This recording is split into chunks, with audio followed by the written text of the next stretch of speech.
What is going on, investors? My name is Emmanuel, and in this video I'm going to show you the 3 stocks that I recently sold, why I sold them, how much of a profit I made on each sale, and lastly where I plan to reinvest my gains into next. And a few of these stocks might actually surprise you because I have been huge advocates for them on my channel in multiple videos, but the saying is you have to be fearful when others are greedy. And if you take a look at the fear and greed index on the CNN business, we are currently at extreme levels of greed. It's crazy. And that kind of greed actually makes me extremely fearful. So what I want to say straight off the bat is that I'm in no way saying that these are bad companies. Actually, you know what? Tell a lie. One of them is a really bad company. And I'll let you decide which one that was in the comments below. There has been a huge change in fundamentals in one of them.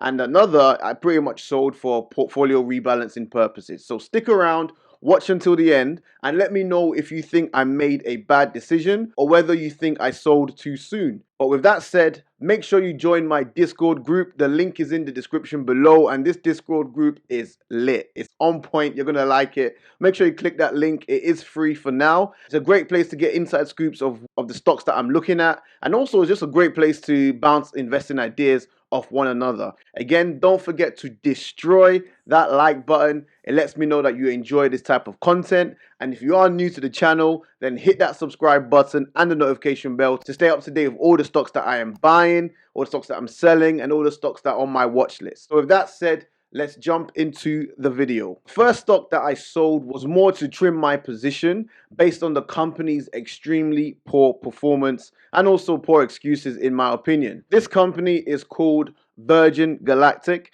and the ticker symbol is SPCE. Now this stock has been on an absolute tear this week. It soared over 17% just this week alone. I mean, you would think that based on this massive run to the upside that maybe they had just successfully completed their test flight. You would think everything is going according to plan. You know, Richard Branson is getting his flight suit fitted right now, you know, ready to jump into space for Q1 of 2020 as promised, right? That's what you would think, but it's far from it. In fact, they delayed their recently scheduled test flights once again, but this time it's indefinite. They suspended the test flights indefinitely, meaning they haven't even got a clue as to when the next test flight will be. Now, let me read you this article real quick. It says, "We will be minimizing our New Mexico operations to the greatest degree possible. While these new restrictions cause us to adjust our flight schedule, we take this pause in stride and we will be prepared to resume our pre-flight procedures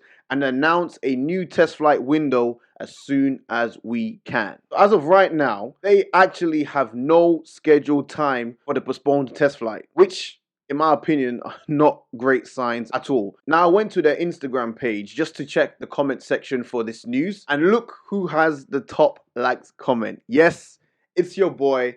And I said this, right? I said this. Funny how SpaceX had no issues launching yesterday. Lame excuse. So if you're not aware, SpaceX actually launched 4 astronauts from Florida into space literally a day before they announced the news. So what someone actually used as a pushback against my comment, and this guy said this, right? He said Florida versus New Mexico, all you need to know to understand the difference.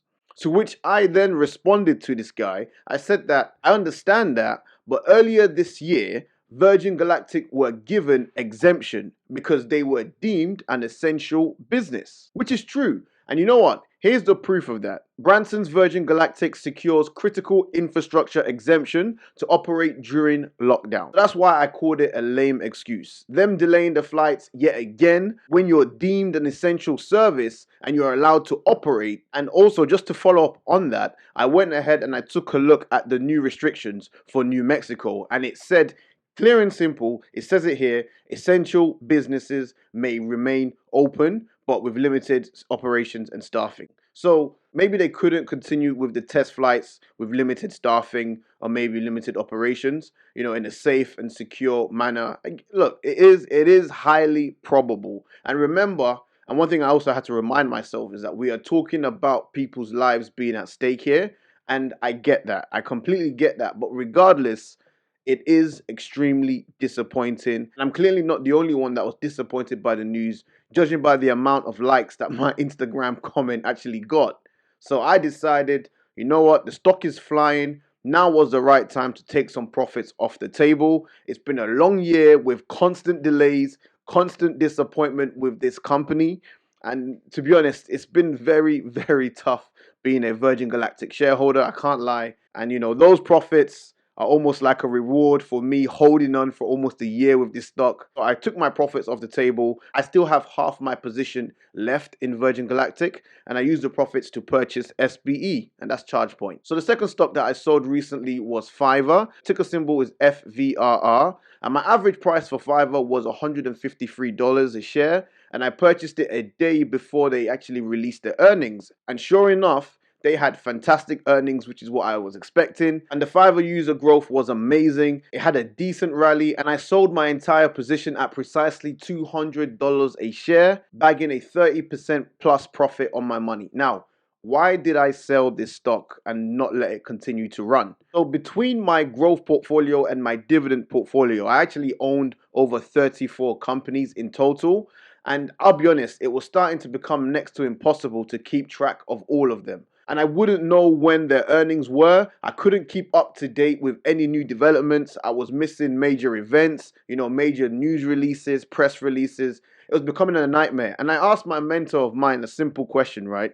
I asked him, how many stocks should you own in your portfolio? What he said made complete sense to me. He said, if you're unable to efficiently keep up to date with every single stock in your portfolio, then you probably own too many stocks. Now, you guys already know that I love and I own a lot of shares in Upwork.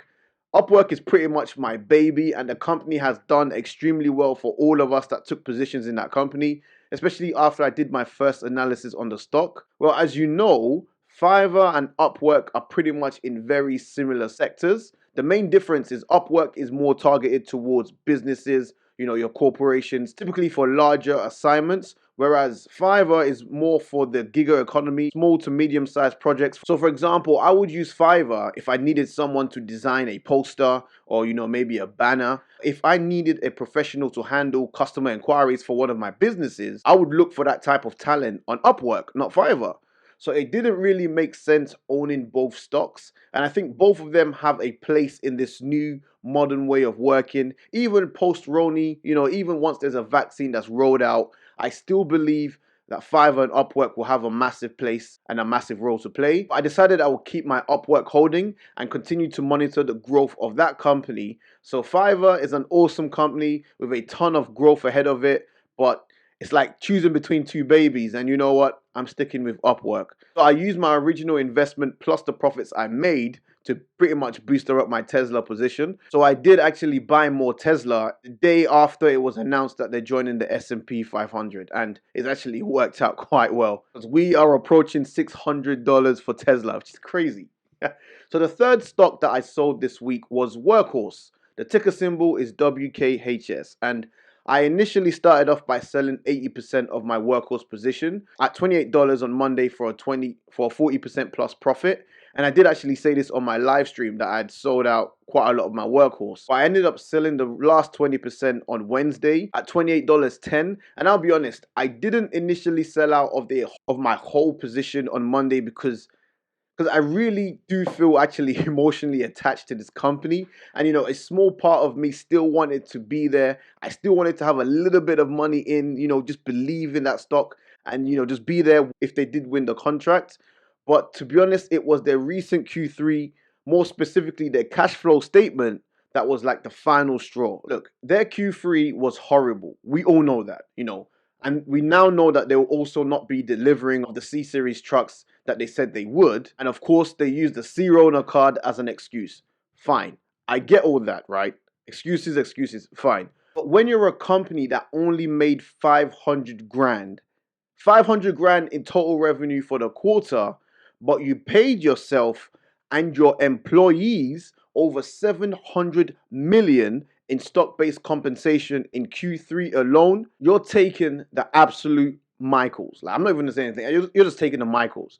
And if you're not familiar with what stock-based compensation actually means, Here's the official definition on Investopedia. Stock compensation is a way corporations use the stock options to reward employees. So there you have it. This company have failed to deliver on the C-Series trucks which they promised earlier in the year. They made only 500K in revenue for the most recent quarter with a net loss of 84 million, yet they are rewarding themselves 700 million in stock options. I mean, what are you rewarding yourself for? You have done nothing but do interviews to cover up the reality of the shambles that you're running. And I don't want any part of it anymore. And you know what? If you win the USPS contract, good luck to you. And to be honest, I hope for all of the workhorse investors' sake that you guys do actually win the USPS contract, or at least some form of it. I'll be honest, I'm happy with my 40% profit. I sold. I'll be reinvesting my gains into a much more financially secured business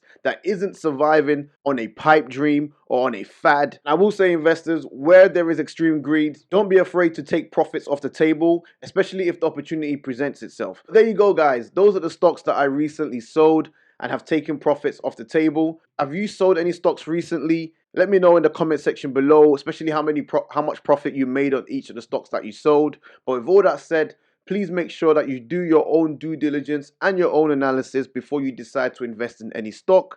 Remember, I am not a financial advisor, so please view my content as purely educational and not investing advice. And if you do want to learn about investing in stocks, there are some useful links in the description below, so definitely check it out. I also have some books in there that I highly recommend. So don't forget to smash that like button, hit the subscribe button and the notification bell if you want to see more content from me. I hope to see you in the Discord group. The link is in the description below. Thank you so much for watching once again. I appreciate your time and I'll catch you in the next one.